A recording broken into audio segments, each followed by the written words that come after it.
Assalamualaikum warahmatullahi wabarakatuh. Hai, apa kabar? Senang sekali saya Alfi Ramadan menyapa pendengar sekalian dalam podcast ASN Berakhlak. Sebelum kita mulai, bolehlah kita kenalan dulu kali ya.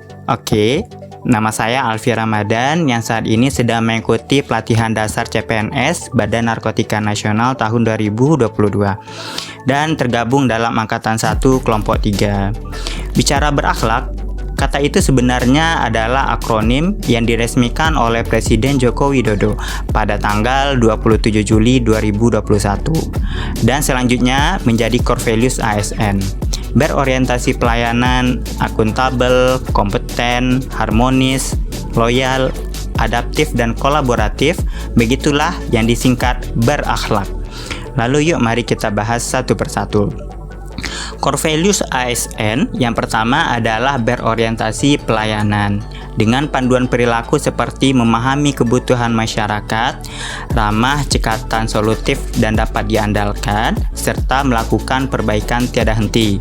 Core value yang kedua adalah akuntabel, yaitu bertanggung jawab atas kepercayaan yang diberikan dengan panduan perilaku seperti melaksanakan tugas dengan jujur dan bertanggung jawab, cermat, disiplin, dan berintegritas tinggi.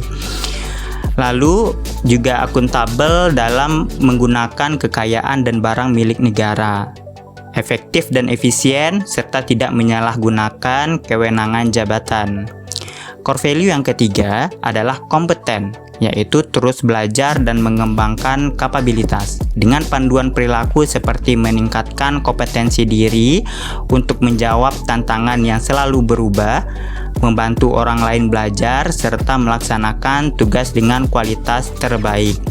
Core value yang keempat adalah harmonis, yaitu saling peduli dan menghargai perbedaan. Setiap orang, apapun latar belakangnya, harus dihargai, suka menolong orang tersebut, apapun latar belakangnya, serta membangun lingkungan kerja yang kondusif. Core value kelima adalah loyal, yaitu berdedikasi tinggi dan mengutamakan kepentingan bangsa dan negara. Dengan panduan perilaku seperti menjaga nama baik sesama ASN, pimpinan, instansi, dan negara, serta menjaga rahasia jabatan dan negara. Core value yang keenam adalah adaptif, yaitu terus berinovasi dan antusias dalam menggerakkan serta menghadapi perubahan. Dengan panduan perilaku seperti cepat menyesuaikan diri menghadapi perubahan, terus berinovasi, dan selalu mengembangkan kreativitas dan bertindak proaktif. Yang terakhir, core value yang ketujuh yang harus dimiliki ASN adalah kolaboratif, yaitu membangun kerjasama yang sinergis. Dengan panduan perilaku, memberi kesempatan berbagai pihak untuk berkontribusi, terbuka untuk bekerja sama, serta menggerakkan pemanfaatan berbagai sumber daya untuk tujuan yang satu dan tujuan bersama. Seperti itulah substansi core values berakhlak. Diharapkan setiap ASN selalu menerapkan nilai-nilai karena ASN memiliki fungsi sesuai Undang-Undang Nomor 5 Tahun 2014. Fungsi ASN diantaranya adalah pelaksana kebijakan publik, pelayan publik, pererat dan pemersatu bangsa. Untuk mencapai fungsi tersebut, core value berakhlak menjadi nilai-nilai ASN dan harus tercermin dalam kehidupan ASN sehari-hari. Lalu apakah ada kaitannya dengan instansi Badan Narkotika Nasional? Tentu saja berkaitan erat, karena Badan Narkotika Nasional merupakan ujung tombak negara dalam pencegahan dan pemberantasan penyalahgunaan dan peredaran gelap narkotika, atau yang lebih kita kenal dengan P4GN. Demi mencapai tujuan P4GN, maka kita sebagai ASN harus berakhlak. Terutama menurut saya pribadi, nilai yang perlu dikedepankan tanpa mengeliminasi core value lainnya, yaitu kolaborasi. Dalam mencapai Indonesia bersinar atau Indonesia bersih narkoba, itu perlu kolaborasi dari berbagai pihak. Karena mencegah dan memerangi narkoba bukan tugas yang mudah, perlu perhatian semua pihak dan lintas sektor. Karena narkotika, psikotropika, dan prekursor narkotika sudah menjadi masalah yang dapat menghantui masa depan generasi bangsa ini. Oleh karena itu, dalam lirik Mars BNN menyebutkan bersama kita bisa. Bersama kita bisa menjalankan program yang sinergis demi mencegah anak bangsa menyalahgunakan narkoba. Bersama kita kolaborasi dalam menjalankan kegiatan P4GN, semisal yang telah dilakukan yaitu kolaborasi dengan kepala desa dengan mewujudkan desa bersinar atau desa bersih narkoba.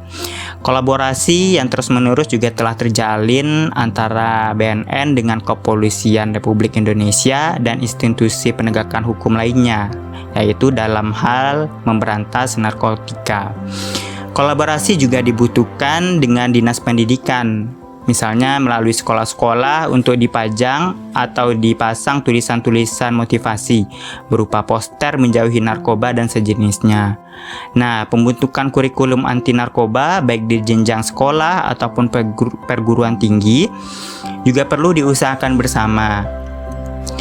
Karena melalui pendidikan, kita juga bisa menanamkan wawasan kepada generasi muda untuk menjauhi narkotika. Kolaborasi lainnya juga bisa dilakukan di perguruan tinggi seperti disyaratkan surat keterangan bebas narkoba bagi mahasiswa baru dan selalu mensosialisasikan menjauhi narkoba, khususnya pada saat masa orientasi mahasiswa baru. Selanjutnya, kolaborasi dengan radio atau televisi dalam menayangkan segmen yang berisikan konten-konten P4GN atau berupa talk show dengan mengundang narasumber terkait pencegahan narkotika. Selanjutnya, kolaborasi dengan pihak BKKBN juga bisa dijalin dalam menjadikan keluarga yang sehat dan bersih narkoba, serta kolaborasi dengan Dinas Pemberdayaan Masyarakat dan Desa dalam memberdayakan masyarakat yang aktif dan kolaboratif sebagai agen pencegahan narkotika. Dan tidak cuma itu, dalam menjalankan aksi P4GN juga dibutuhkan kolaborasi dengan pihak swasta, organisasi masyarakat, serta organisasi profesi. Dan yang tak kalah penting yaitu juga menjalin kolaborasi dengan institusi keagamaan. Tentunya juga kolaborasi dengan berbagai stakeholder lainnya seperti kelurahan, kecamatan, dan pemerintahan daerah.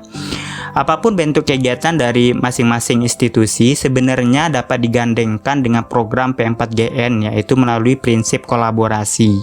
Itu semua demi tujuan yang satu, yaitu menjadikan Indonesia bersinar, bersih dari narkoba.